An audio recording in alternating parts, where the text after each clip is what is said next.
그냥 결국 서울 수도권 올해도 플러스 마이너스 4% 안에 들어와 있다고 생각을 하고요. 지방 부동산 시장은 수도권보다 좀 더 안 좋게 이렇게 생각하고 있습니다.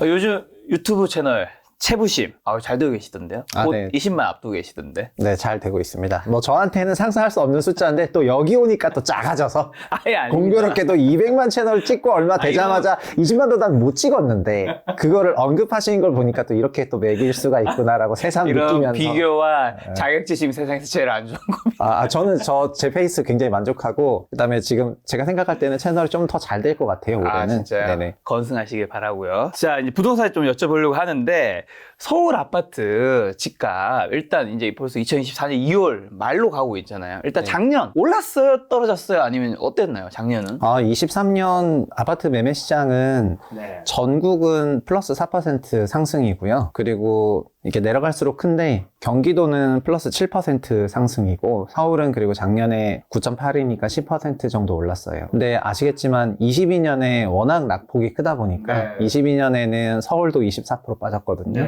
거기서 바닥에서 10% 오른 거고 그리고 지방은 아파트 가격이 0.7% 올랐으니까 작년에도 지방은 매우 약세장이었고 수도권은 좀 강세장 그리고 서울은 좀 초강세장 면모가 있었습니다. 자, 그러면 이렇게 좀 차이가 좀 벌어진 거잖아요. 지방, 경기도, 서울 이렇게 차이가 네. 벌어진 이유가 어떻게 되죠?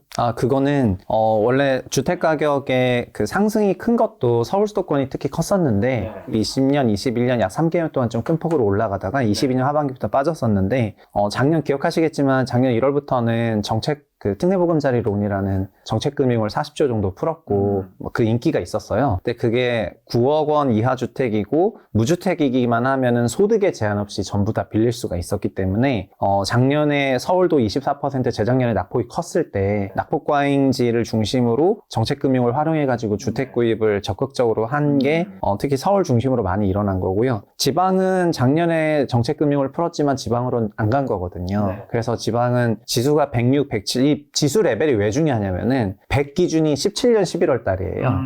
그러니까 지금 서울이 지수 기준으로 156 정도 되거든요. 전성기 때는 180이었습니다. 그럼 180이었다는 거는 17년 가격 대비 약 1.8배 높았었다가 지금은 1.5배 정도 높은 수준이고 지방은 이게 107이거든요. 그러면 지방 같은 경우에는 2017년에 100이라고 치면 107이니까 거의 한 7년 넘는 기간 동안 1년에 1%씩 올라간 거잖아요. 1%도 안 되는 수준으로. 그 수준이니까 지방은 지금도 약세고 24년 됐는데 24년도 유사해서 작년 11월, 12월부터는 하락세로 전환을 했는데요. 지수 기준이. 올해 1월에는 좀 플러스 날 것 같거든요. 미세하게나마.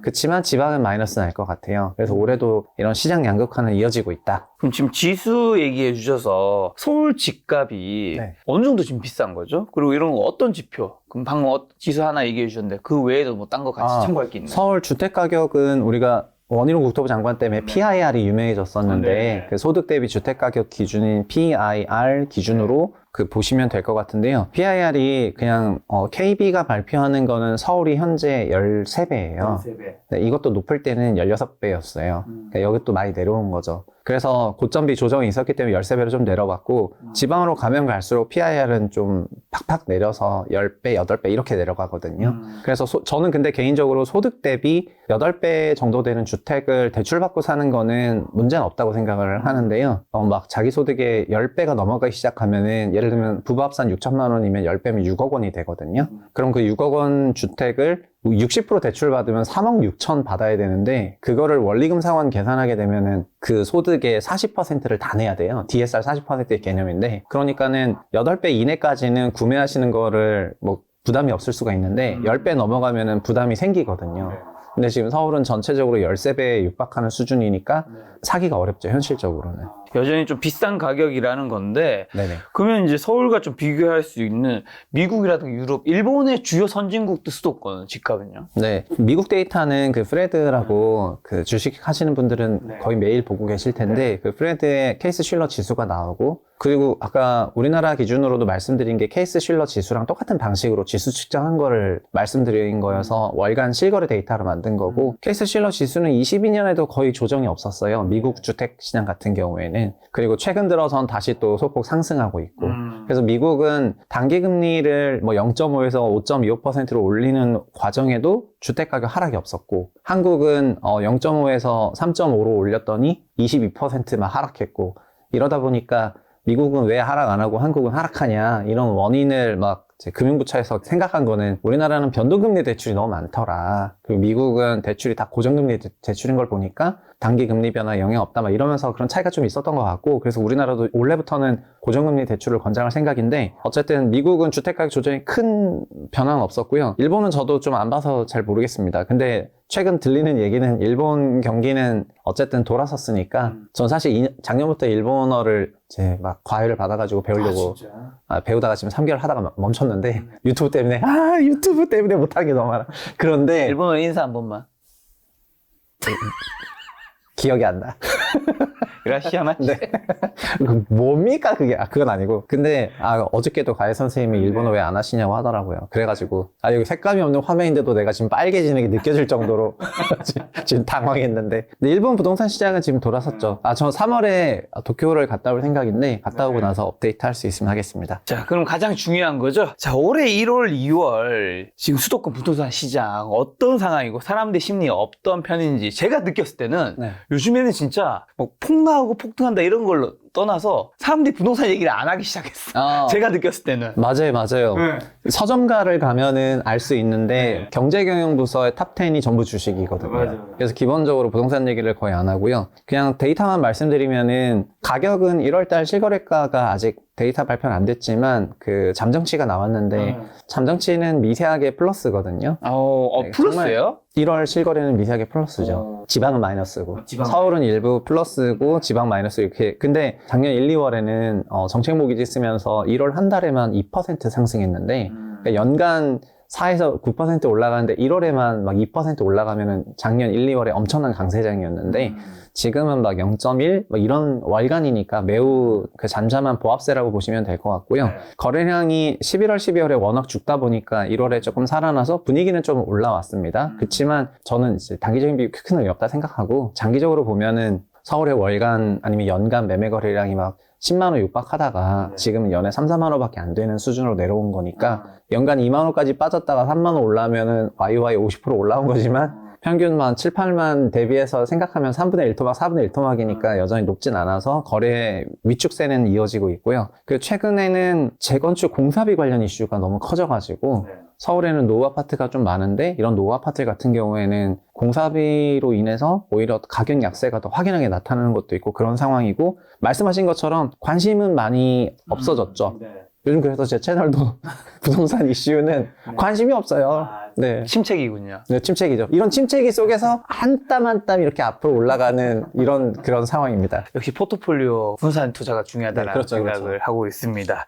자, 그럼 말씀하신 지금 서울 기준으로 부동산 거래량이랑 매물은 지금 어떻게 되고 있는 상황이에요? 더 늘어나고 있는 매물은 첫 번째는 거래량이 회복은 했다 하지만은 월간 2,000대에서 3,000대 레벨로 올라온 거니까 지금 그러니까 전국 전체적으로 8만 원 이상의 매물대가 있는데, 그게 소화되려면은 한참 남았다고 생각하고요.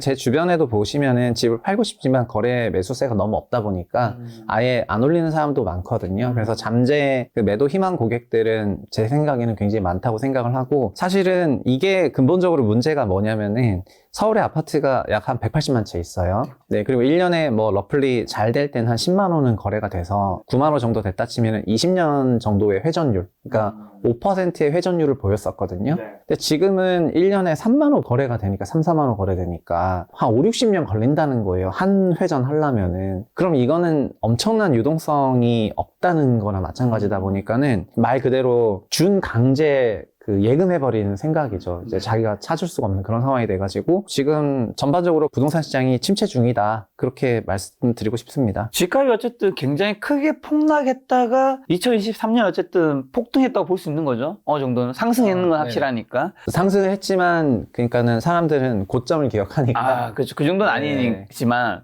근데 어쨌든 상승했다가 지금 또 다시 주춤하는 거잖아요. 네, 맞습니다. 그 이유는 뭐죠? 그 부동산 가격 결정하는 핵심 지표는 결국에는 가계 가게의 구매력이라고 생각을 하고 있는데, 가게 구매력이라는 게 뭐 좋게 표현하니까 구매력이지만 결국은 돈이거든요. 그리고 돈은 우리가 벌어서 하는 거랑 대출 받는 거랑 그리고 자산시장의 처분을 통해서 그 세 가지로밖에 받을 수가 없는데, 근데 그 구매력의 변동을 크게 갖고 왔던 거는 대출 시장이었고, 이 대출과 관련한 규제가 22년부터 광범위하게 세졌기 때문에 종전까지는 다 LTV 대출이라 그래서 담보가액 대비 5억이면 70% 3억 5천 빌리고 막 이런 것만 있었는데, 이 LTV 대출이 아니라 22년부터는 DSR로 바뀌었잖아요. 뭐 다 필요 없고, 그래서 너가 얼마 빌릴 건데 그거에 대한 원리금이 네 소득이 얼마, 이러니까 이건 완전 오토파일럿이거든요. 내가 돈을 더 빌려버리면 DSR이 갑자기 이제 체감하게 되고, 돈을 안 빌려도 금리가 올라가면 DSR이 올라가 버리니까 자연스럽게 고금리 환경, 그 다음에 주택 가격이 올라갔을 때 DSR이라는 거를 딱 얹혀놓고 있으면은 자동으로 적용이 돼버려요.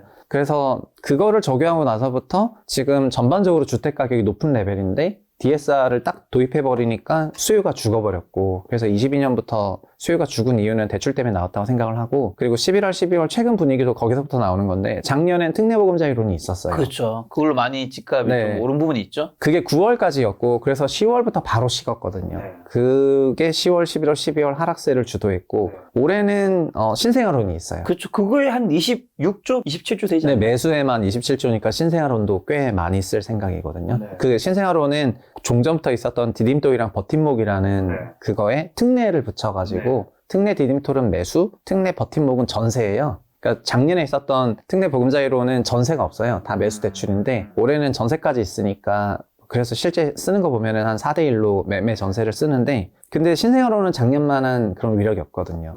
왜냐면 작년은 무주택자 전부 쓸 수 있었고 소득 기준도 없었는데, 올해는 출산 가구만 쓰는 거잖아요. 그럼 무주택 가구는 870만인데 출산 가구는 25만 명이고 올해까지 더해도 50만이니까 이 위력이 작을 수밖에 없어서 신생아론이 1월에 도입이 돼서 그나마 살짝 올라온 겁니다.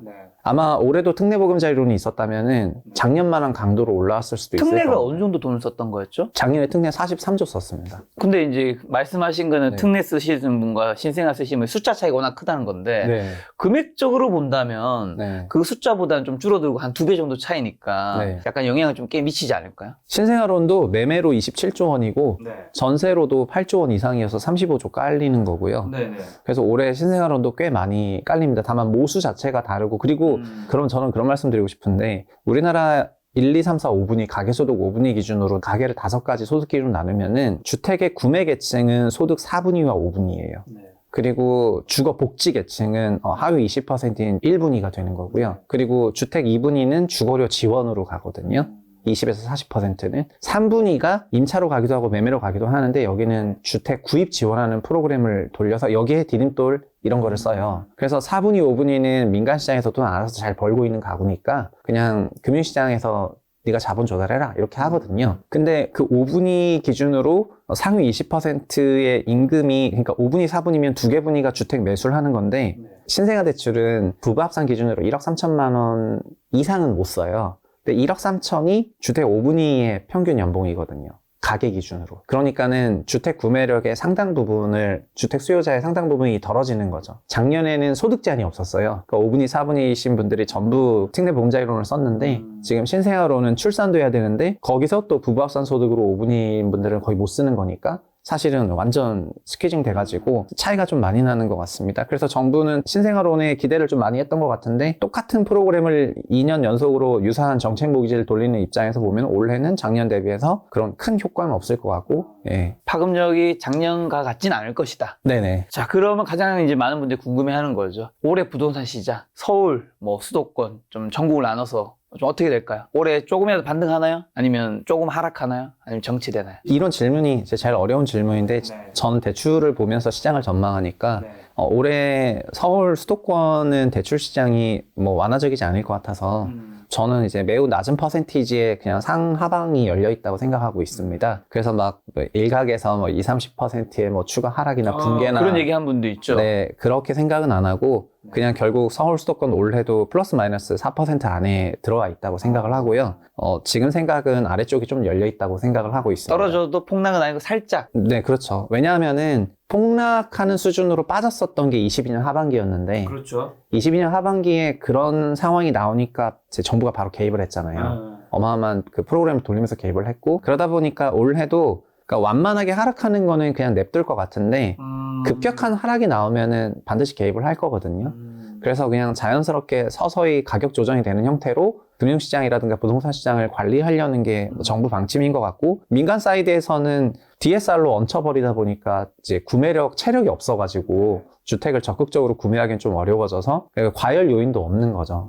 그리고 지방 같은 경우에는 작년, 재작년 2년 연속 약세장이었는데 올해도 이게 이어질 것 같고, 뭐 그래서 지방 부동산 시장은 수도권보다 좀 더 안 좋게 이렇게 생각하고 있습니다. 자, 지금 약간의 하락이 있을 수 있다 말씀해 주셨잖아요. 네네. 근데 큰 하락이 정부가 만약에 개입 안 하면 할 수도 있는 건가요? 아니면 정부가 개입하기 때문에 무조건 큰 하락은 없다는 건가요? 그 어떤 가격에 큰 변화가 생기려면은 소위 그 우리가 말하는 변곡점이나 그런 이벤트가 발생을 해야 되지 않습니까? 22년에 그 가격 하락을 주도했던 거는 22년에 우리 대출 한도를 묶어놓은 상태에서 금리가 급격하게 상승하면서 그 DSR이 오토파일럿처럼 작동을 했거든요. 그냥 구매력을 완전히 옥죄버리니까 수요가 실종이 됐고, 그런 상황에서는 매도를 조금만 하면은 가격이 붕괴되는 이런 현상이 나왔었는데, 24년 환경은 어쨌든 금리가 22년 대비해서는 내려온 상황이고, 그리고 사람들의 생각도 앞으로 하반기로 가면은 조금 내려올 거라고 생각하기 때문에 이런 부분은 좀 우호적이라고 보고 있거든요. 그래서 지금은 이벤트가 크게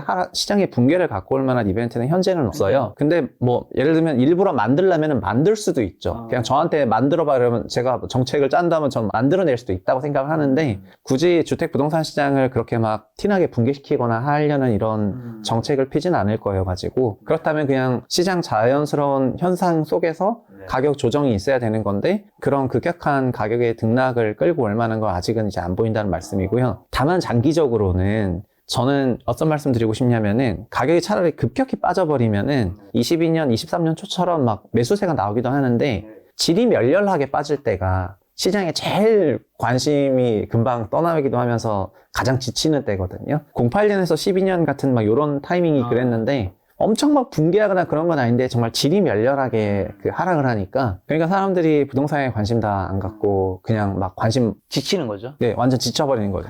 주식도 막 급격히 위아래로 있으면은 오히려 관심이 생기죠. 뭐 재미라도 있죠. 네, 그 변동성이 주는 그런 게 있는데, 하루에 꾸준히 뭐 1%씩 빠져버리면은 결국은 다 지쳐 떠나버리게 되는 거거든요. 제가 생각하는 거는 그래서 올해만이 아니라 지금 현 상황, 현 기조라면은 앞으로 최소한 4, 5년간은 질이 멸렬하게 내려갈 것 같다, 이런 말씀인 거예요. 그래서 올해 4% 이내로 본다 하더라도 그거가 막 이제 약하게 보고 이런 게 아니라 좀 더 긴 시기에서 보면은 우리 소득이 올라오기 전까지는 수요가 좀 위축세가 이어지다 보니까 질이 멸렬한 부동산 지겨운 장세가 계속 이어지고, 이게 지금 부동산 시장에 사람들이 관심을 갖지 않는 큰 이유가 아닌가. 올해만 아니라 내년, 내후년 생각해 보니까 별로 재미없어 보여서 그렇게 생각하고 있습니다. 지금 작가님은 올해뿐만이 아니라 앞으로 몇 년은 장기 침체 생각하시는 거네요, 부동산 시장에서? 네, 장기 둔화. 네, 그렇죠. 예, 예. 왜냐하면 우리 소득이 결국 올라와서 그 DSR 기준을 충족할 수 있을 정도로 소득 증가율이 4분위, 5분위 가구에 일어나야 되는데, 그 1년만으로는 안 되고 3, 4년이 있어야 되거든요. 4년. 그러니까 저희가 지금 소득 100인데 4분위, 5분위는 1년에 7%씩 올라가요. 그러면은 한 4년 쌓이면은 소득이 100에서 130 될 거 아니에요. 그러면 아까 서울도 PR 13배가 10배 되는 거잖아요. 가격에 하락이 없다 하더라도. 그러면 그 정도 되면은 자연스럽게 소득 증가에 따라서 구매가 가능하니까 그 전까지는 큰 뭐가 없을 것 같다, 이런 생각입니다. 장기 심 두 날 얘기해 주셨는데, 혹시나 뭐 올해나 내년에 부동산 시장 하락을 가속화시킬 수 있는 위험 신호 같은 건 뭐 어떤 것들이 없을까요? 저는 금융시장을 예민하게 보고 있는데, 올해 금융위 보도자를 보면은 전세 대출을 DSR에 편입하겠다는 계획이 하나 있었거든요. 그러니까 현재 우리나라 가계부채에서 80%가 DSR에 다 들어가고 있는데 전세에만 안 들어가고 있어요.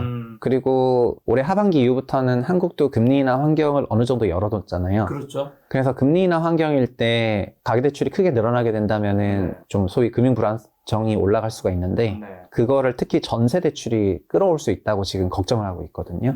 그러면 자연스럽게 전세 대출에 대해서 어떤 그 방지책이 있어야 되는데, 그래서 연초부터 전세 대출도 지금까지 DSR 안 받는데 앞으로는 전세 대출도 DSR 볼 예정이다, 이렇게 좀 생각을 하면서 전세 대출을 받는 임차인의 대출 수요를 죽이는 것도 있고, 두 번째는 어제 국토부 장관이 또 이런 말을 하셨는데, 지금 전세 사고가 너무 많이 일어나거든요. 전세 보증금 사고가 1년에 4조 원 이상 일어나고 전세 보증금 시장을 거의 장악하고 있는 주택도시보증공사가 조단위 손실을 보고 있으니까 지금 예산 진짜 문제예요. 올해도 채권을 뭐 5조에서 20조 찍겠다 뭐 이러고 있는데 다 그게 다 이제 마이너스 실적이어서 그런 건데 근데 중요한 거는 전세 사고가 너무 커지니까 국토부도 그렇고 정부 부처도 그렇고 전세 사고액이 이게 홍콩 ELS도 이거보다 안 크거든요. 근데 너무 커서 임대인에게도 뭔가 뭐가 있어야 될 것 같다. 그래서 보험사가 할 수 있는 건 되게 간단한 건데 결국에는 사고율을 반영해서 어딘가에 그 돈을 조금 넣어놔야 되거든요. 보험사가 보험 상품을 200조 팔았는데 보험료 주세요 하니까 보험료 일단 지급했는데 올 한 해 지급하고 나니까 마이너스고 내년에 줄 돈 없다 그러면 그 보험사 망하는 거잖아요. 전세 사고도 그런 개념으로 보는 것 같아서 임대인에게 어느 정도의 페널티를 만들려고 생각하는 것 같습니다. 아직 구체적으로 나오진 않았지만 결국 그거는 유동성 좀 죽이는 거거든요. 그래서 전세 시장에 나올 어떤 변화나 이런 부분이 어떻게 나오냐에 따라 가지고 올해 하반기에 조금 더 열려 있다 이렇게 생각을 하고 그리고 마지막으로 하나가 더 있다면은 4월 총선이 있어서 그 전까지는 그래도 좀 우호적인 어떤 부동산 대책들을 좀 끌고 왔었는데 총선 이후부터는 그런 어느 정도 눈치 볼 게 없으니까 좀 근본으로 돌아간다고 하면은 그동안에 있었던 부실이나 이런 것들을 정리하는 과정에서 조금 경착륙이 있을 만한 요인이 있지 않을까 이렇게 생각하고 있습니다. 지금 전세 얘기해 주셔서 전세도 사기가 있고 전세 사고가 있는 거잖아요. 네네. 두 개는 좀 다르잖아요. 네, 전세 사고랑 네. 사기는 완전 다르죠. 뭐가 다른지랑 특히나 전세 사기나 사고를 안 당하려면 좀 보신 시청자분들이 어쨌든 집을 살려면 우리가 거기 사는 방법은 매매나 전세나 월세인 거잖아요. 네. 월세는 사실 큰일이 터질 일이 없는 거고 네. 이제 큰일이 터진 거는 사실 매매도 다른 종류의 위험이지 그거는 위험은 아닌 거고 이제 전세가 터질 수 있는 건데 네네. 뭘 조심해야 될까요? 기본적으로 전세는 높은 전세가율을 피하는 게 맞는데 근데 문제가 아파트 같은 경우에는 전세가율이 어느 정도 명확하고 그렇지. 그리고 설령 신축 아파트를 하더라도 주변 시세와 거래 사례가 자주 되고 그 가격 조정 비교 기능이 있으니까 신축 전세 가격에 대해서도 리스크가 별로 없는데 이제 B아파트 같은 경우에는 B아파트에 기존 주택이 있을 때 전세가 있는 거는 그나마 괜찮은데 전세 사기는 어디서 나냐면은 신축 건물에서 사기가 나잖아요. 특히 빌라 쪽에서 많이 나나요? 네, 신축 빌라, 신축 오피스텔 다 마찬가지인데 오피스텔도 동체 매입해버리니까 오피스텔도 동체 한 동 다 공급하는 공급 주체가 그 신규 건물 해서 전세를 소위 세팅하는데 전세 세팅하면서 여기 매매가 한두 개만 실거래를 만들어 버린 다음에 그게 이제 기준점으로 생각해버리게 네. 만들어버리는. 네, 자기네들끼리 소위 자전으로 이 동네는 원래 2억이면 되는데 한 2억 5천 만들어서 2억 5천 만든 다음에 전세 2억에 받아버리면은 거기는 그럼 매매가 100%인 전세가 되는 거니까 이런 게 소위 깡통 전세잖아요. 그렇죠. 그거를 중개소 몇 군데 치고 실거래 치고 이러면서 하면은 거의 안 걸리기가 어려워가지고 저는 신축 오피스텔이나 신축 빌라에는 순전세로 들어가는 거는 이제 피하시는 게 좋을 것 같고요. 이런 사기 집단은 다 잡아 넘겨야 되는데 근데 현재는 그 전세 사고 그러니까 임차보증금 못 돌려준 사고도 사기로 같이 그 통용이 돼서 용어가 설명이 되고 있는데 다만 그 사고 중에서도 이것도 그러니까 우리가 상식적으로 집 뭐 한 채나 두 채를 임차인에게 못 돌려줘가지고 뭐 미안합니다 뭐 내용 증명 보내고 임차권 설정 등기하고 이런 레벨이면 이건 사고죠. 근데 임차보증금 못 돌려주겠다고 한 애가 뚜껑 까보니까 집이 너무 많아. 100채씩 있고 300채씩 있고 뭐 오피스 통째 갖고 있고 이거 어떻게 보면 투기성 사고인 거죠. 이거는 형식은 사고지만 이것도 사기죠. 그래서 이런 거를 지금 이 금액 이런 게 지금 4조 원 넘는 거예요. 어쨌든 사기와 사고의 차이는 사기는 처음부터 그 금액 자체를 약간 이제 작전 네. 설거지를 한 거고 네. 사고는 이제 본인이 그렇게 떨어질지 몰랐는데 떨어졌을 때 감당이 안 되는 상황에서 벌어지는. 네네.